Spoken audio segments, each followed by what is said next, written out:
Hey everybody, GeForce 41 here with another episode of Is It Casuals Worthy? We are at Willow Wood Tour course by our friend Jezholme, and this is his new course for PGA Tour 2K25, and Is It Casuals Worthy is where I review the course and let him know if it's going to be worthy of being in the Casuals Golf Club schedule. Now, of course, we got a caveat here. Of course, Jez's courses will be in Casuals Golf Club. Jez has been a long time affiliated designer of the club. Maybe one of the longest, well, definitely one of the longest, if not the longest affiliated designers. Way back to the early games with Chelsea Saint, running our founder of Casuals Golf Club. And Jez has put out a new one. So the question is actually, is this big weekender worthy? Why? Because it's got crowds, baby. So it's T-ready. As I've said before, I've had some trouble. Just kind of scan around here. It's looking pretty good. Finding T-ready courses for our big weekender. So we have 3 events a week. Monday, Tuesday, Wednesday, Thursday, and then a 3-day event Friday through Sunday. And I've had some serious trouble finding tour-ready courses because, folks, it's just a little out of style. Takes too much on the meter with the assets, etc. But you've got great stuff. You got the Rangers, the holding up the signs and all that stuff. So make some T-ready courses, folks. Make life easy on me. We are playing hole location 4. I played hole location 1. It's looking good. So we've got to make sure we have 3 pins that are playable. So you got the crowds nicely scattered about. He's used the shading very nicely, or I should say the terrain sculpting. Sorry, the surface weathering. What did I just say? Terrain sculpting? Oh my God, what's wrong with me? I've got a coffee here. It's a decaf. Maybe I need the calf. Nice putt. So you can see my man Cyberjack's in his summer attire. Still the heat of the summer here. Hope you're all having a nice summer. Sorry for my absence. Oh, we got some nice... look at the signage. So I like the crowd effect here. It's done very well. They're kind of where they should be. He's got the signage. They're along the signs. I like the whole number signs over on the side there. So good tee boxes. And we've got one of these old, fairway end force carries 36 feet down. Are you going to carry it with the wind? I'm hitting at 288 these days. You're damn straight. We're going to see if I can do it. Well, where have I been? I've been doing a lot of my real life podcast. There we go. He clears it. My real life podcast is Your Customer Success. If you haven't tuned in yet, I'll try to put something below. Please tune in. It's a lot of hard work and I love it. But would love to have some of you golf folks saunter over there to my other YouTube page or download it on any audio platform. So on all major audio platforms, Your Customer Success is a business podcast about customer experience, client service, client experiences, employee experiences, a lot of leadership, employee experiences, making things better for employees, training. I've had HR leaders. I've had financial planners. I've had CX consultants. I've had CEOs of job search firms. You name it. I have customer success leaders, customer success managers.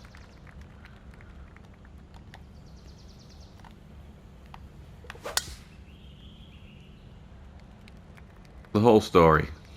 So head on over there. So I like what we've done with the new features around the sides there. Bunkers look okay. No pop bunkers yet. I'm not sure where this is supposed to be. So just if you don't know Jez has been around for quite some time. One of the early designers. We've used a few of his courses that he's ported over that have stood the test of time. A lot of times you'll see Jez in our week, our Casuals Classic week, which is usually, week 8 or 9. And so Gull Rock is coming there, Kurnow Tour, Can't think off the top of my head some of the others, but one of my early favorites, way back, this is the way back machine, just if you're watching, Romney Harbor. That was one of the early courses that I found playing this game. And when I joined Casuals Golf Club way back in the day. That one never made it over to the other versions, but you know, it was like a harbor linksy kind of course. Have nothing to do with the U.S. politician. Thankfully. Let's leave politics out of this. But I remember it had a nice little kind of shipyard kind of thing and everything, and I was like, hey, this game's cool. I wish I could design these things. Back before I designed.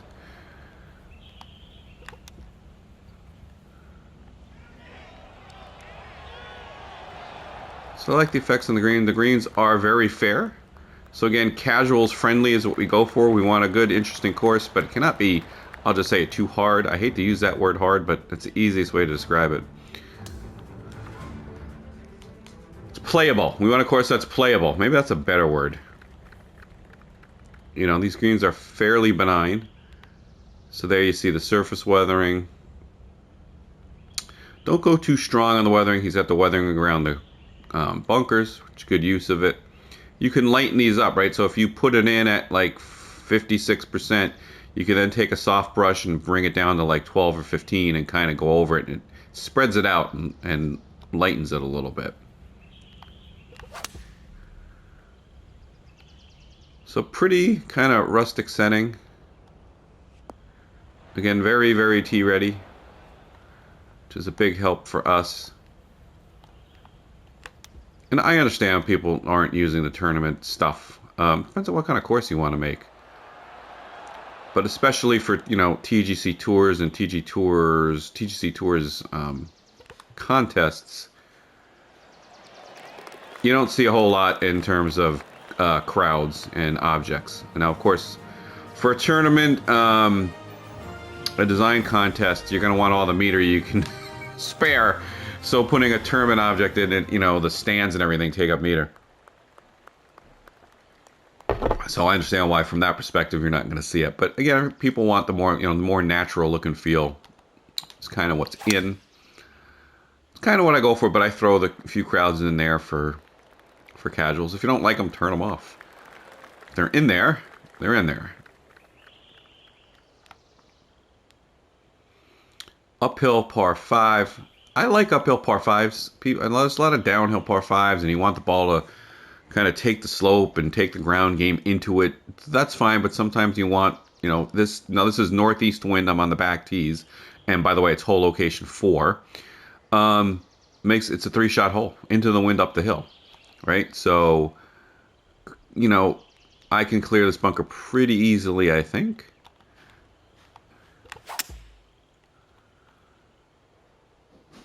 Or maybe not. Good thing I went off to the side. I might not have cleared that. So, you know, if you want it to be a 3-shot hole, you do want the decision. So, that bunker right there did make that a decision. You know, and sometimes you don't want these little halvesy shots in, right? Let's see if, can I get that hill, see what it does. Come on, baby. Oh, there you go. Well played. I mean, from a design standpoint. And there you go. Made birdie the old-fashioned way. Put a wedge close and make the putt. Zach Johnson way, I call it. Didn't he win the Masters not hitting? I think he hit a wedge into every par 5. I don't know if it was every one, but I was sure most of them. All right, downhill. I like this green. I like this. I mean, it's a little unusual. And you've got I like the weathering kind of going up there. I just like this scene. The only thing here I noticed on the first tee, the tee box is overhanging, right? You can't see in front of you. Show off your work. Here, now my suggestion to other designers here, right? So we always give design tips no matter where we are. I'm going to turn this around a bit. Since you've got these tee boxes off to the side, there's no need to have this big lip here. Lower that, right? You can just lower that and have, lower that section right there, and then just have kind of a C-shaped or an L-shaped tee box. That's just blocking the view. That's just simple stuff to make your courses pop. Okay. Let's see. Judging the winds. Gotta put a little loft and spin. Okay. It's going right at it. Do I have the distance right? Oh! Pretty dang close to hitting the jar. Greens are running at 168. That's reasonable. That's about where I put them. Would love to know your thoughts. What are your thoughts on the new green speeds? You got the ultra fast and the super fast. You got courses coming out that are over 200. They're running at 220, 202. I mean, I like them fast. I haven't really played too many that fast. Not sure if you found it useful anywhere. So he's put some wear and tear in the tee box. I like that. Right? Each tee box is well done. So we've got this again. All right, so I would just say this, a note to designers. I don't mind these type of holes, but it's kind of the same thing as we played once before. It's going straight across. It's a little shorter. And now but it's going, here's the good thing. Jez has got it going in the opposite direction. I had the wind behind my back the first time. Now I got the wind in my face. So it's going to play differently. If you have a consistent wind setting. Don't forget the dynamic setting. If you don't change your wind setting to east, northeast, or whatever, and I'm playing northeast, it's going to be dynamic. It's going to change. So the prevailing wind here is going to make this play a little differently. So just be careful. Some people say, well, that's repetitive. Not if they're going in the opposite direction necessarily, because now I don't know that I'm going to carry this. The other one was a no-brainer. 28 down with the 7. The way I hit it, probably not. So I'm just gonna pull back just a little on the 3-wood and not go for it. So just a note to aspiring designers: don't be repetitive. But one way you could make a hole that's similar to another a little different is it's going the opposite way, right? So keep that in mind with par 5s. And your par 3s, you don't want them all going the same direction necessarily. And then this one's got a little bit of a slope there and a slope going in. So that's kind of interesting. If I had laid up a little closer, could I have reached that hill and trickled down there? Interesting, interesting.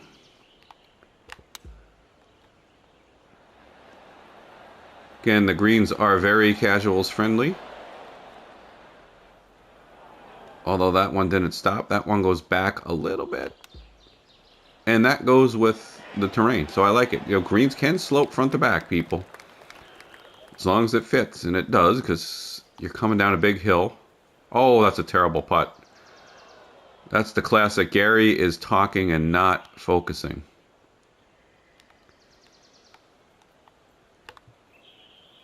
Oh, terrible.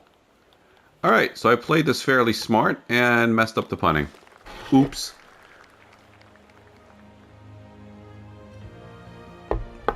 Takes a double on a par 5. Terrible. It's like me in real life. Very narrow. So this is narrow. Some of the fairways. But this longish, I have no problem with this. Long straight, there's no bunkers. I sometimes like these in real life. Depends how much trouble is on the left and the right. If it's just trees that you can punch out of, I'm good. If there's OB and things like that, I'm not a fan of it. Just give me a course where I can find my ball and make a recovery shot if it's a bad play.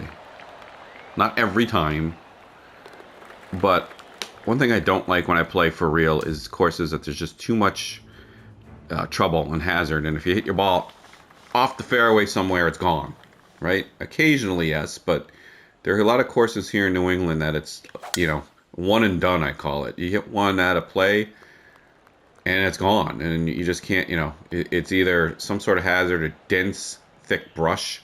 There's a lot of that around here. I just call it the junk. I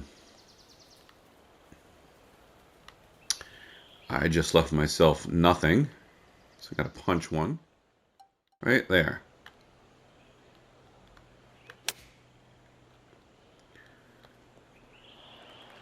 Not much to do with that. So I will take that.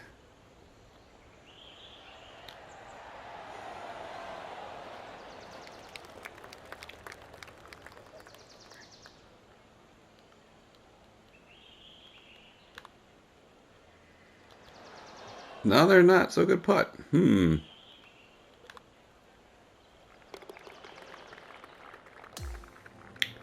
Not looking good here. All right, let's get our stuff back together again. So look at I love the tee boxes are really well done. You got the fence work there, little bench. That's all it needs. I like a little hint of the shade on the tee boxes. So this course has definitely got the lived-in look. Ooh, and so this one is kind of it's an Augusta-ish shaped green. This is 11, 190 down, 22 with 8 in your face. I'm going to keep it as is. Just a little bit of branch to worry about there. Oh no. Too much. So that definitely plays like that famous hole. This could be super flop timed.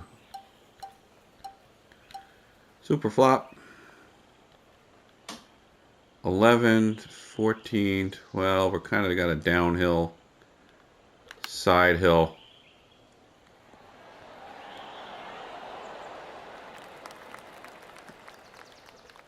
And there's a nice save on it. Oh! Dead center in the box score, as they say. Slid on me a little.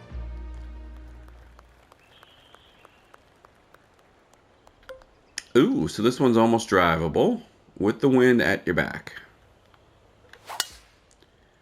So we're just going to let that one fly.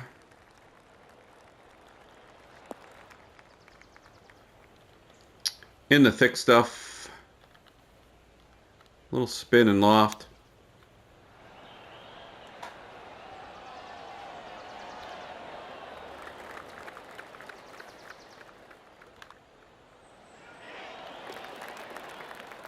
It's in the hole. Alright, I think I got it back together again. Some more fence work.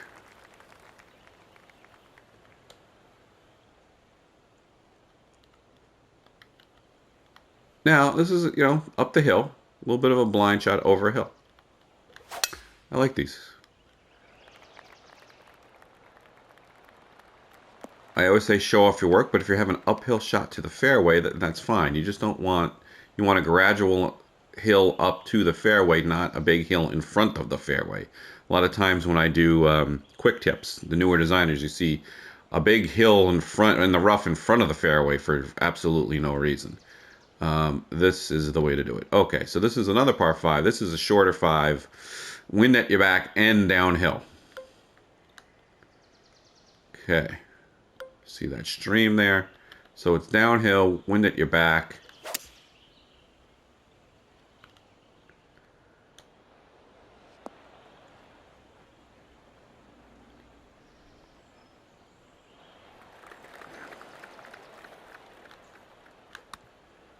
Get on up there. Oh, a little stronger than I thought. Come backer. And he makes a mockery out of it. Oh!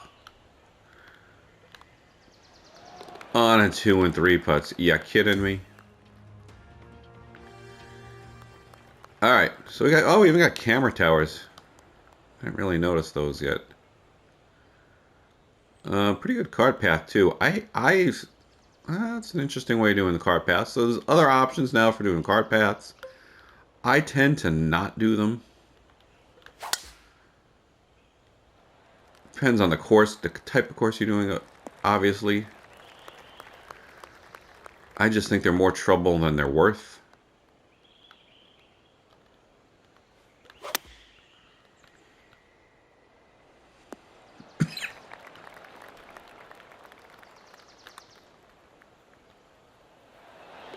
Oh, it's in the hole. So I'm not going to admit that I thought I had missed that and hit the fast forward button because I thought it's going right by. But that makes up for a couple of bad putts. Or at least one of the bad putts. Let's do it. Par 3, 200 uphill.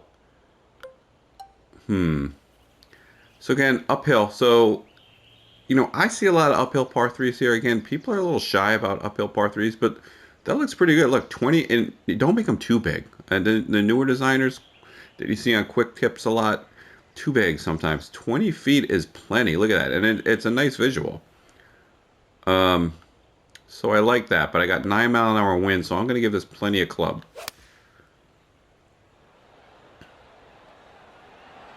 You know, uphill par 3s can be very scenic and pretty. Oh! Especially when you almost jar one.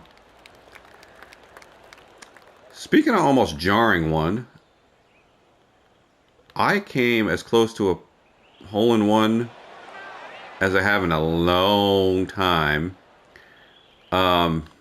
Actually, since last year at the same course, on vacation. I was at the Mount Washington course in New Hampshire. It's a Ross, which is the inspiration for my upcoming course, which should be released in the next few weeks. But on the fourth hole, the first par 3, I hit a beautiful 9-iron right at it, and we actually thought it was going in. And it went right by the hole. I mean, maybe missed by an inch and stopped 3 inches behind the hole. I mean, not even 6 at the most. And yes, I made the putt.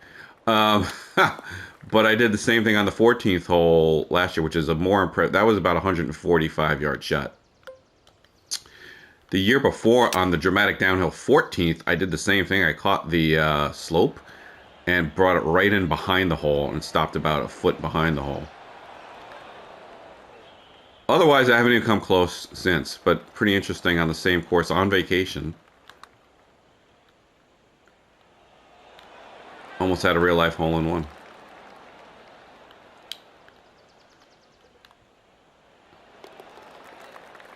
And I played that par. It's a 200-plus yard downhill par 3, the 14th.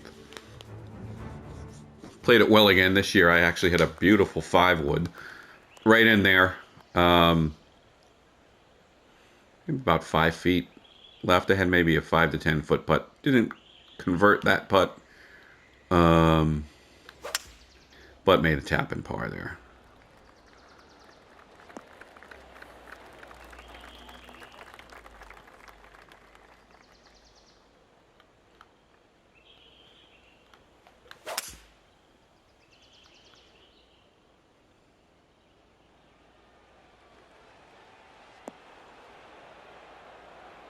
There you go. Another nice little 5. Some of these greens are small, but again, I like small greens. Gives that kind of old school kind of feel to it, which this course has. The challenge a designer has with small greens is there's not much pinnable area if you want to put any sort of contours on the greens. So it's harder to make it strategic. Big greens can make it strategic. So there's your trade-off, right? Another narrow drive here, narrow fairway. Do I want to go all the way up this hill? Why not? A little draw going there. Oh, it takes me just off to the side. Another uphill approach. Again, I am fond of them. I play so many uphill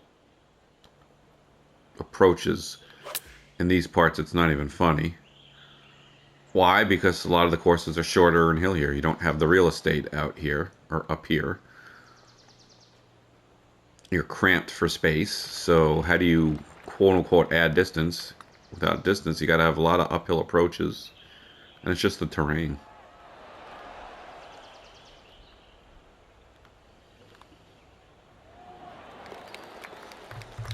Designer has to make use of the space they've got, and around here there isn't much, but that's pretty cool. Ending it on a par 3, that again is another unusual feature, and a lot of people are kind of shy about par 3s to end it on, but I think it makes sense on some courses. Again, I don't know why you don't do it more often. You end a pretty par 3, especially on a more of a public course than a tournament course. It's a relaxing way to finish your round. You don't have to worry about a big long par 5 or a hard par 4. Nice way to wind up your round with just a simple, pretty par 3, right? But I don't know. You don't see a whole lot of them. So that was it. That was Willow Wood Tour Course, the one and only Jez, our longtime friend at Casuals Golf Club. So that definitely, look, it looks great. It's big weekender worthy in my book, so look for that in the next week or two. Thanks for joining us. I'll be back with more. Maybe to start doing some quick tips. But again, sorry I've been a little negligent on the videos. I promise to get more out to you real soon.